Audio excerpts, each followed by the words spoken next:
Doctor मुंडेची तर अशी केस आहे की ती व्यक्ती तिची मुलगी आहे आणि तिने हातावर सुद्धा तिने लिहिलं होतं, तिची नोट जी होती तिने आणि तिच्या कुटुंबाने नावं घेतलेली असताना सुद्धा त्यांना क्लीन चिट देण्यात आली. तुम्ही लाडक्या बहिणीला याच्यामध्ये आणू नका, पण जर तुम्ही लाडक्या बहिणीचे पैशाचा विचार, पैसा नकोय स्त्रीला, तिचा सुरक्षा खूप महत्वाची आहे. आणि मुख्यमंत्र्यांचं किती लाजिरवाणं भाषण होतं गेल्या याच्यामध्ये अधिवेशनमध्ये. जो शक्ती कायदा केला होता तो काँग्रेस आणि ह्याच पक्षाने केला होता. सभागृहात संपदा मुंडेंचा मुद्दा गाजला, त्याच्यावरती तुम्ही तुमचं मतदान केलं, काय नेमकी भूमिका आहे? आमची भूमिका आहे की प्रत्येक स्त्रीला येथे सन्मान मिळाला पाहिजे, तिचा सुरक्षा मिळाली पाहिजे. आणि डॉक्टर मुंडेची तर अशी केस आहे की ती व्यक्ती तिची मुलगी आहे, ती प्रामाणिक आणि धाडसी होती. त्यामुळे तिने भ्रष्ट व्यवस्थेच्या विरुद्ध पोलखोल करण्याचा प्रयत्न केला, तिने सांगण्याचा प्रयत्न केला आणि त्या भ्रष्ट व्यवस्थेने तिचा बळी घेतला.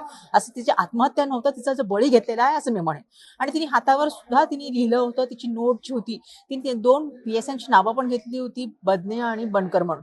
त्यांच्यावर सुद्धा कार्यवाही व्हावी जास्तीत जास्त प्रमाणामध्ये, किंवा मोकोका लावावा असंही आम्ही मागणी केली. आणि त्याच्याबरोबर ज्या काही प्रतिष्ठित व्यक्तींची नावं घेतली, तिने आणि तिच्या कुटुंबाने नावं घेतलेली असताना सुद्धा त्यांना क्लीन चिट देण्यात आली. त्यांना क्लीन चिट देणारे कोण आहेत? मुख्यमंत्री. न्यायालयीन व्यवस्था आहे, त्यांनीही द्यायला पाहिजे होती. त्यांनी क्लीन चिट दिली तर क्लीन चिट होते. इथे मुख्यमंत्र्यांनी क्लीन चिट देण्याचा काय अधिकार आहे, ह्या प्रश्न मी विचारलेला आहे.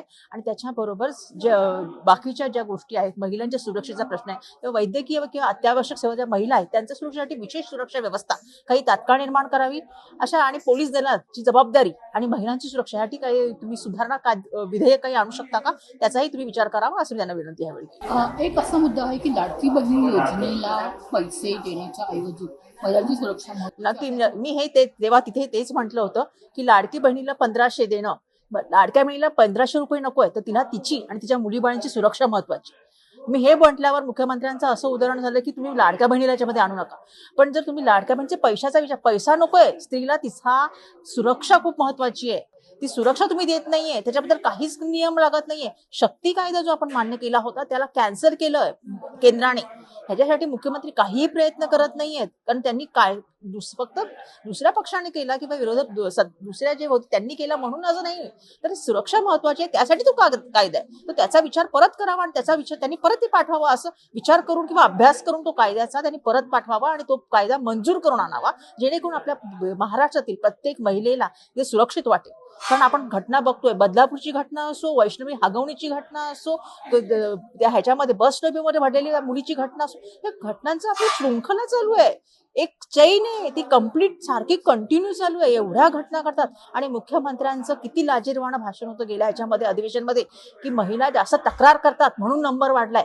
जेव्हा महिलांचा आपल्या इथे महाराष्ट्रामध्ये पहिला क्रमांक महाराष्ट्राचा लागतो महिला अत्याचारामध्ये, तर त्यांचं असं म्हणणं होतं की महिला कंप्लेंट करतात म्हणून नंबर आहे.